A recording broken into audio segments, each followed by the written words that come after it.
Welcome along to part 8 with me, the Gobby Gaffer, of this fantasy save where we drop Manchester City into the Championship. Well, I hope it's a fantasy save. I'm a Manchester City supporter. I don't want to see that happen. Let's have a look what's been going on, shall we? Okay, the last episode was a bit of a car crash. Out of 6 points that we could have had, we only got 1. We got beat by Luton. The next game afterwards, off camera, went a little bit of a run. Millwall 3-0 win, Swansea 1-0 win, Coventry 4-2 win, but the scoreline doesn't really reflect what happened in the game. It was, I think they were beaten as 2-1 actually, and then it went 2-2, and we kind of came back and scored a couple of fairly late goals. As you can see there, Zach Lovelace is getting on the score sheet. We've had the worrying message about Jude Soon-Suk-Bell, that he's in the middle of a massive goal drought, and we're very worried about him. What can we do about the fact that he's not scoring? FM25 needs to sort this crap out. It really is absolute crap.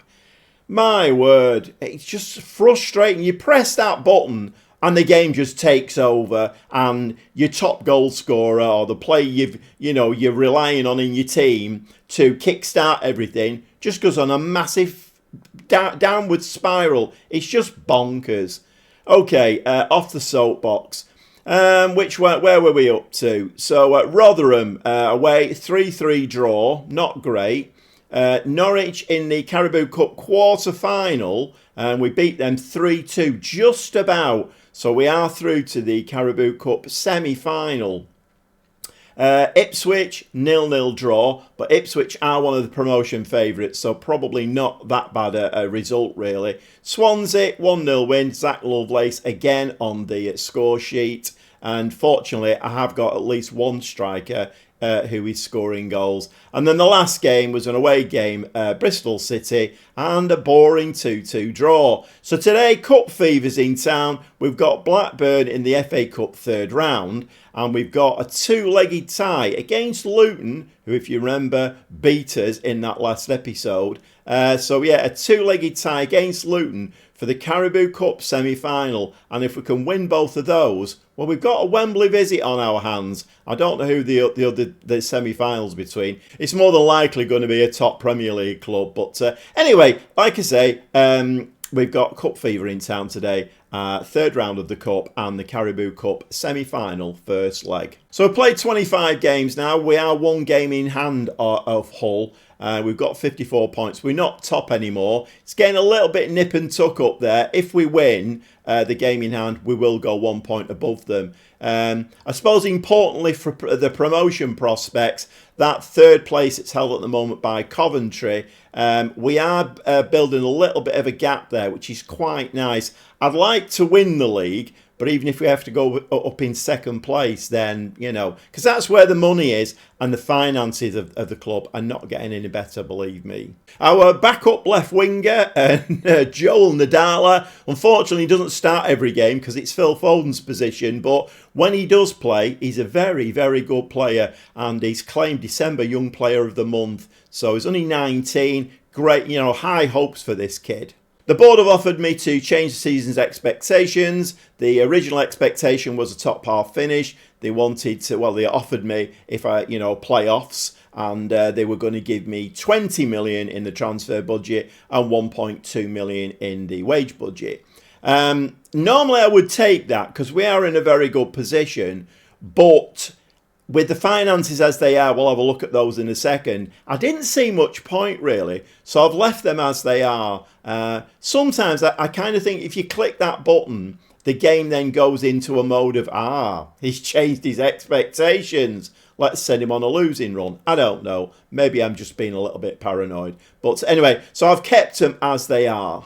And a very good reason for that, we are 68 million in the red now in the bank. I've kept the transfer budget 16.6 million. The wage budget has not moved at all. But as you can see there, if I up the transfer budget to 20 million and spent it, we'd be like nearly 90 million in the red in the bank. However, it's not stopped me signing a player. All the problems we've had with the wing backs. The game is just continually acting the goat and basically injuring all the wing backs. If I had 25 wing backs, it would injure them all.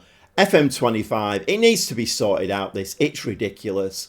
I think in the last episode I did show you, I brought some young kids up out of the under 18s, under 21s, just to give us some warm bodies that we can actually, and some of those players, the wing backs, have been playing in games because injuries, players playing on fitness. I mean, you can't start a player on a fitness. He's not going to last 20, 25 minutes of the game. More than likely will get injured in the game. So I've been playing two 18-year-old wing-backs in games. And that might answer the question as to why we've been drawing games. But there's not a lot else I can do. Well, other than signing on a free transfer, Wesley, 22-year-old Brazilian. And he's come in as a complete wing-back. He's the best right-back at the club now. Although Katongo and Kabore, when they're fit, are very good players. But keeping them fit, Katongo...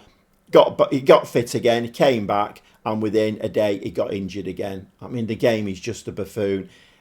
The number of times I say, you press that button and then you leave it into this ridiculous computer game's hands to do what it wants, basically. And generally, it does just that. My word, does it need sorting out in FM25. We want a management simulation, Sports Interactive. We don't want a Peppa Pig style computer game. Are you listening? My God. Anyway, as long as we can keep him fit, I think this lad will do the business for us. I just thought it was worthwhile just having a quick look at the development of some of these players. So Jude, who apparently is in a slump at the moment and is not scoring goals. We've had situations where I've played him and he's had an open net to just tap the ball into and he's hit the corner flag with it. I'm saying nothing more. So if we have a look at his progress very, very, very good. If we have a look at his stats, 21 appearances. Okay, 5 goals is a bit low. 2 assists, 1 player right, 7.03. So his stats are really good. I don't understand why he's not scoring. Answers on a postcard. I mean, Zach Lovelace is a 2.5 star, potential to be 5 star. If we just have a quick look at his progress, again, nice upward graph there, looking very, very good indeed. Going to his history, 18 appearances, 8 goals, 2 assists, 7.06. So, I mean, he is my player. I've signed him permanently where Jude is on loan. So... doing very, very well, Zach Lovelace. Okay, he could have done with a few more goals, maybe another half a dozen, but he hasn't played every game. So, you know, I think you need to play players consistently for them to get a consistent goal scoring run. Okay, a quick catch up there on what's been going on in the schedule and a little bit of an analysis of a couple of our young players there. And I'll probably do a little bit more of that because it's quite an interesting save, this one, you know, using these EDS players. And I mean, most of the team, the average age of the squad is about 21, I would think, 2021. So it's a very young side. And it's I think it's nice to do a bit of an analysis every now and again, just to see whether these players are actually going to progress and become good Premier League players or progress to the point where we can get a few quid in for them. Obviously, you've seen the finances, so bringing in a little bit of money. I mean, Phil Foden, he's still wanted. Tottenham are after him now. Tottenham and Chelsea. But the message we're getting is 60 million. I've convinced him 95 million. If we have to sell him, we have to sell him. I mean, the plus point, great money coming in, would wipe out our deficit. The downside is we really want to build a team round players like Phil Foden, Etcheverry, possibly Lovelace, certainly Doyle at the back. We want to build a team round them for hopefully the Premier League next season. Okay, Cup Fever is in town. It's a home game against Blackburn and it's the 3rd round of the FA Cup. We'll see you in the dugout. Well, not only do we have injury issues, fitness issues, we have African Cup of Nations issues as well. My word. Plazari in goal, back 4 of Galvez, who I've been very impressed with Galvez. When I started the save, he was out of contract. And I had a quick look at you know, how many wing backs they had, and he was the best left wing back, really. Not great, his stats weren't great, but I thought, you know what, let's give him a new contract. And he's actually repaid that because he's been playing really well. We've got Wesley on the other side, the new Brazilian lad, because, well, most of our African Cup of Nations players at right wing back. Go figure. So we got Galvez, Bitsiabu, Burns and Wesley across the back. Two in midfield, Perrone and Wright. Wright is a bit of a weird one because, I mean, I think there was a thing, if I remember rightly now. I mean, we shouldn't be playing FM24 anymore, should we? We should be into FM25 now. This shouldn't be a consideration. But I think there was a thing in FM24 where DMs never got a good score rating. And if we look at him, 21 appearances and a 6.65. Now, I don't know whether that's just a game giving defensive midfielders by default a low rating. It shouldn't be like that, but then there's lots of things that shouldn't happen in Football Manager that do. But I've been trying one or two different players there. Burns has played there, but we are a little bit short on centre-backs for today's game. So anyway, it's Perrone and Wright in midfield, Foden and Oscar Bob on the wings, Mateus Franca as that attacking midfielder. And you know what? We are going to bring Lovelace on instead of Jude. And Franca and Lovelace have already struck up a little bit of a partnership there. So anyway, let's get stuck into this game, shall we? Okay, a nice fourth round tie away at Manchester United, anybody? I mean, that would tick a lot of boxes, wouldn't it, really? It'd be a derby game. It would earn us a lot of money. And but we do have to get through this game first. I mean, the chances are we probably won't get United in the fourth round anyway. But we do have to get past Blackburn. And, well, they've hit the crossbar. Corner, Foden swings the ball in. Header into the back of the net. And Bitsiabu, that's his fourth goal of the season. We are quite good from corners, this team. I mean, Finlay Burns is 6'5", so you expect he would score a lot of goals. He does get a lot of headers from corners, but he does tend to direct them over the bar rather than down. We're working on it on the training pitch. My word. He should have learnt that when he was about 5. Head the ball down and not up.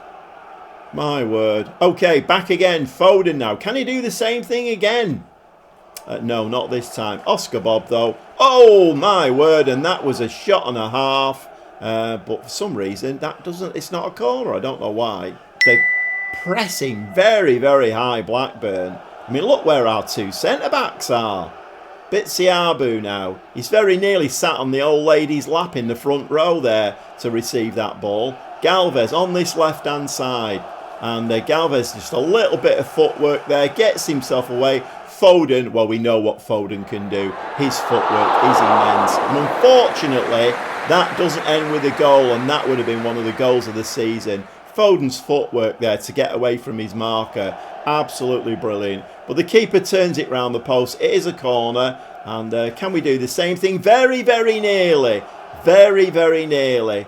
I think we've got that corner routine there with Foden off to a fine art. So all over Blackburn here. They've had one shot and even that wasn't on target. In fact, I think we did see that one, didn't we, in the highlights.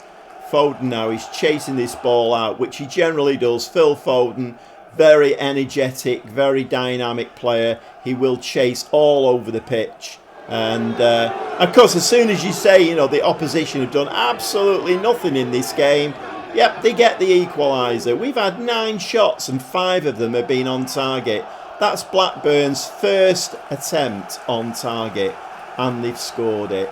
I mean, let's just have a look at this one again. Were we at fault here? I mean, the keeper came out, Plazzari, flapping his arms like, well, I don't know. I mean, that was shocking, wasn't it, from the goalkeeper? And we should really... I mean, we've got Finlay Burns 6'5" at the back and couldn't even get his head on it. Okay, Frank is going to take a corner now from the other side. Come on, somebody get your head on this. That's in the back of the net. Bitsiabu gets his second goal of the season. Second goal of the game, sorry. 5th goal of the season. And like I say, we are quite good from corners. They don't all go in, but then you wouldn't expect that, would you? But Franca picks out Bitsiabu. Lovely header. And, well, we're back where we belong. This is what the stats would say. 10 shots, 6 on target. Blackburn have stepped it up a little bit. They've had 3 shots, 2 on target. Blackburn back with the ball again. And he's going to fire that. No, Bitsiabo there doing a great job at the back. Blocks that shot. So Bitsiabo at the moment looking like man of the match. Scored 2 goals and blocking shots at the other end. Oscar Bob now. Great counter-attack this. Blackburn have got plenty of bodies back now though. But they've left Wesley unmarked. Plays it to Peroni. Right. Foden. Oh my word. And Foden swings the ball just over the bar. So okay, so we've got a JBH here. 47 minutes now. And is this going to be a JBH that benefits us? Or is it going to benefit Blackburn? Blackburn do get a shot off. But very, very, very poor indeed. Okay, it is half time. And we're going to give the lads... you know what? I think we are going to go with the assistant. Usually the assistant's recommendations are, well, I mean, very far from what should be going on. But I think things are going well. But I know you're capable of even better. And I think that does sum it up quite well. Usually when the assistant manager, you know, you've scored like, you're winning 6-0 and he'll say, oh, I think you could do a bit better. No, don't say that to the players. You'll dishearten them all. Okay, going into the second half. I didn't actually check for fitness. Wesley's looking a little bit tired.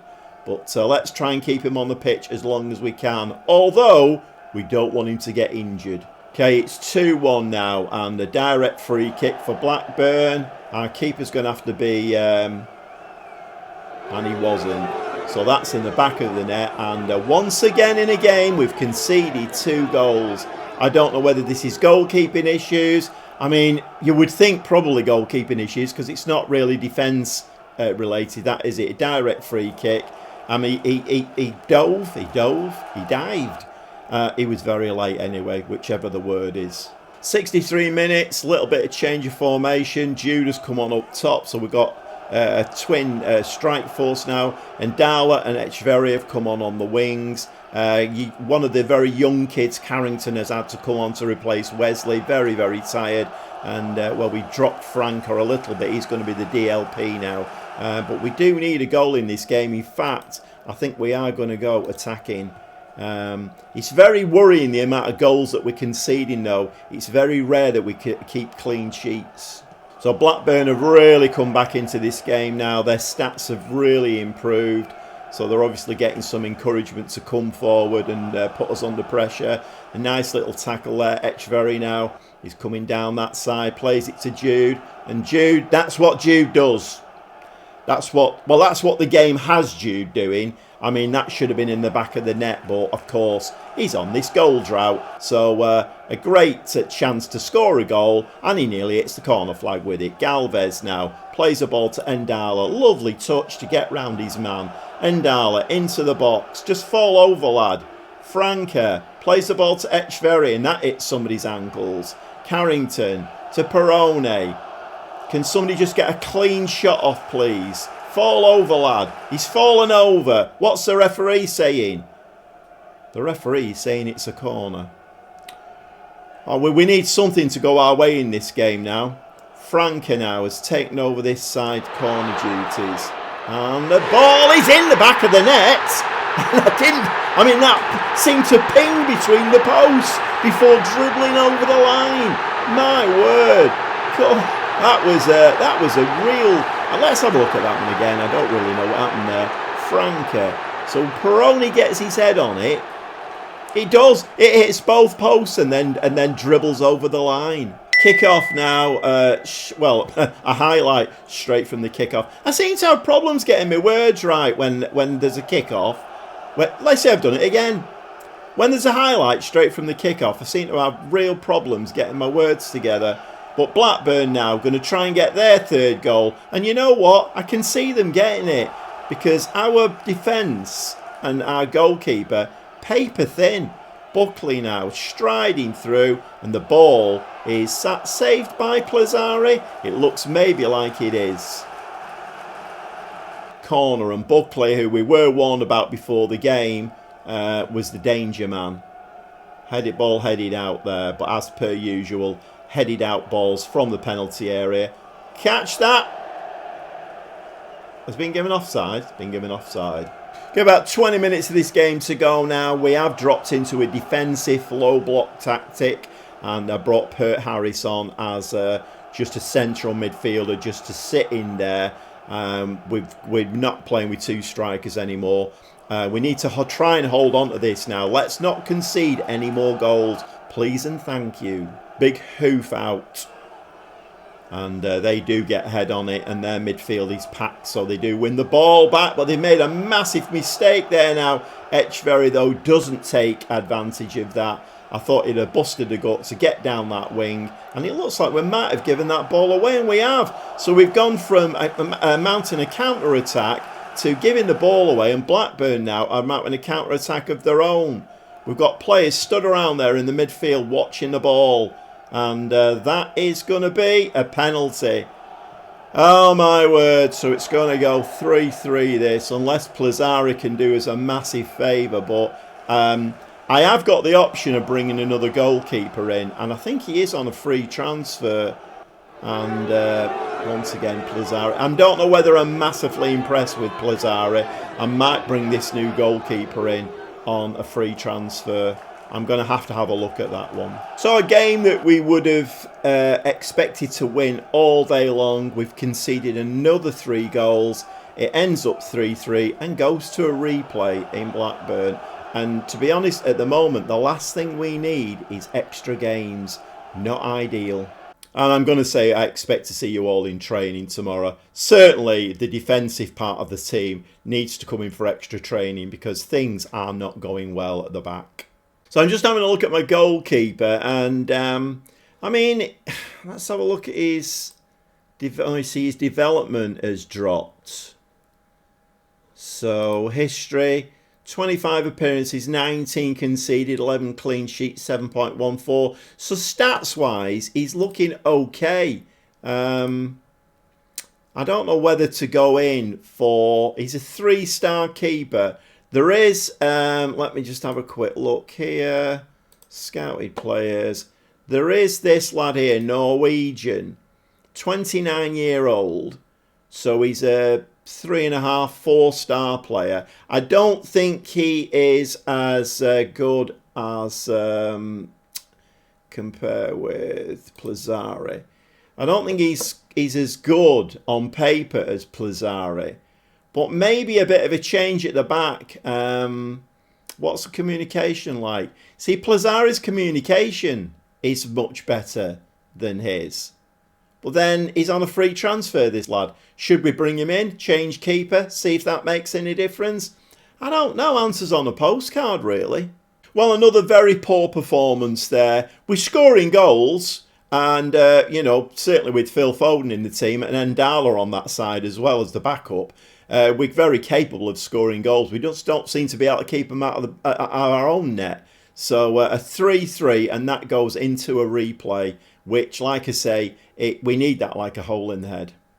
Okay, we have another cup game now, and it's the first leg of the Caribou Cup semi-final, and it is against Luton. We'll see you in the dugout. Well, welcome to Luton, and my word, are we asking these players to play too many games? I mean, does that remind you of anything? Yeah, real life. A lot of the players are saying the same thing in real life. It's ridiculous at the moment. None of my players are fully fit. None of them are in a condition to play this game today. So I don't know how this is going to go. Wesley has come in, but he's not fully fit either. We have players away on international duty. Not ideal, if I'm honest. I would like to get to Wembley. It would be very, very nice. A little bit of money in the coffers. But we do have to beat Luton. And, well, we've had the message to say that the media prediction is a loss in this game. So, Plazzari in goal. Back four of Doyle, Bitsiabu, Burns and Wesley. The two in midfield have changed. Slattery and Pert Harris. Pert Harris is not a defensive midfield player. I don't know what else I can do. I think the problem I'm having at the moment is because this is a fantasy save and I'm trying to play the game with basically an unknown team and the players are not mine. I've not got two good players for every position. Until I get into that position, then it's not really going to tick over. But anyway, it is what it is. Foden and Bob on the wings. Franca is the attacking midfielder. And Jude is going to play up front today. And let's hope he can get that white round thing between the two white sticks instead of hitting the old lady on the front row or the corner flag. Who knows what version of Jude Soonsup Bell we're going to get today. It's nothing to do with me. I just press the buttons. Well, 25 minutes on the clock before we get the first highlight. Foden swings the ball and it is in the back of the net. And we've done our usual corner trick. The problem is we need to keep the ball out of the back at the other end. And I don't really have a lot of faith at this moment in time that we can do that. I mean, we have Callum Doyle at the back. We have Bitsiabu at the back. We have Finlay Burns, he's 6'5". Can we keep the ball out of the net? No, we can't. But a very good goal to get us up and running. We have had 5 shots and 2 on target. And here we go. So Wesley, my new right wing back, is injured. I mean, come on, stop doing this. Oh my God, the young kid Samuel is going to have to come on. This is just madness. Absolute madness. Luton now with an injured player of their own. It's amazing how the opposition always have injured players on the pitch, isn't it? Who managed to play 90 minutes. If I'd have carried... Well, I couldn't carry on with Wesley, could I? The game wouldn't have let me continue. Ball's in the back of the net again. And, of course, Luton get the equaliser. So we never hang on to a lead. And until I can get this team by the scruff of the neck, see how the finances are and make some signings, I don't think we are going to do, to be quite honest. But as per usual, I've always said this, you know, any opposition player who is injured will either assist a goal or score a goal. That's exactly what has happened. My word, predictable or what? So we're going to half time. It is 1-1. I am struggling to get myself motivated at the moment because even though we score a great goal, I know we're not going to keep the ball out of the back at the other end. So what are we going to say here? I'm going to say I'm far from pleased with what I've seen. Let's just have a look and see if we've got any tiredness. I mean, that's a ridiculous thing to say because, of course, we're going to have tiredness. Let's bring on... We've had one forced substitution, so that's an unforced substitution. We'll bring on a different attacking midfielder, I think. So the game is devoid of highlights. Not quite sure what's going on. A 1-1 would not be a bad result in this game because we have got the second leg coming up. But with our inability to... I think I am going to sign another keeper and give that a try. And who was that? Who was that who kicked that ball? And was that Jude? Because that was typical of what's happening. Slattery now, the young kid. Can he float a decent corner in? It's not a bad corner, actually. Doesn't hit a blue shirt, though. Oscar Bob feeds it into Bitsiabu. Bitsiabu out wide. Callum Doyle, lovely ball inside. And, well, the ball again just gets played round the post. And we're a bit shot shy and awful at the back at the moment. Okay, all my cards have been played now. 75 minutes on the clock. We've got 15 minutes to try and get a winner, but certainly keep the ball out of the back of the net. Lovelace has come on up front. Jude Soonsup Bell firing blanks once again. Etcheverry and Ndala have come on the wings, but I have changed the positioning a little bit. Ndala's gone over onto the right-footed, playing as a winger. Etcheverry's going to cut in on the left-hand side. Can we nick a winner in this game, please and thank you? Okay, 90 minutes on the clock. We do get a highlight. Can we get in front in this tie? The other tie, by the way, is Brentford and Everton. So, I mean, is that winnable? We've actually got Brentford in the next round of the FA Cup. If Lovelace is in. Okay, where was I? Yeah, we've got Brentford in the next round of the FA Cup if we can get past Blackburn. So it's a 1-1. Two very, very, very disappointing results in today's episode. Very disappointing. Playing like this, I'm very surprised we are where we are in the league. This form is not good enough, not good enough at all. The two teams we played, both championship teams, both below us in the league, and we can't muster a win out of either of them. Not great. And I am going to say I expect to see you in training. They don't know me very well, these players, at the moment, but my word, are they going to get to know me. I don't take second best. Do not take second best. If any of these players are not up for a fight and are not willing to give 150% on the pitch, there's the door, mate. Out you go. We'll bring somebody else in. And that somebody else could be a new keeper. I'm going to go off camera now, put a bid in for this lad. Well, actually, he's on a free transfer, so it's just agreeing a contract with him. I think by the next time I see you, we will have a new keeper and maybe a new centre-back or two. I don't know. I need to do something. I am aware that the finances are not great, but we do need to get back into the Premier League, really, at the first time of asking, because that's where the money is, and that's where the finances will get sorted out if we get back in the Premier League. If we stay in the Championship, the finances are just going to get worse and worse and worse. Okay, I hope you've enjoyed today's episode. It's been a bit of a moany one. Sorry about that. But if you don't know the Gobby Gaffer's feelings on Football Manager, well, you soon will do. If you're a new subscriber around here, yeah, Football Manager needs a lot of tweaking. When FM25 comes out, I've got a long list. Let's put it that way. I've got a long list of things that need changing, and let's hope that it gets changed. All right, going to go and play a few games off camera, go and sign myself a new goalkeeper, maybe even a couple of centre-backs, and we'll see you very shortly.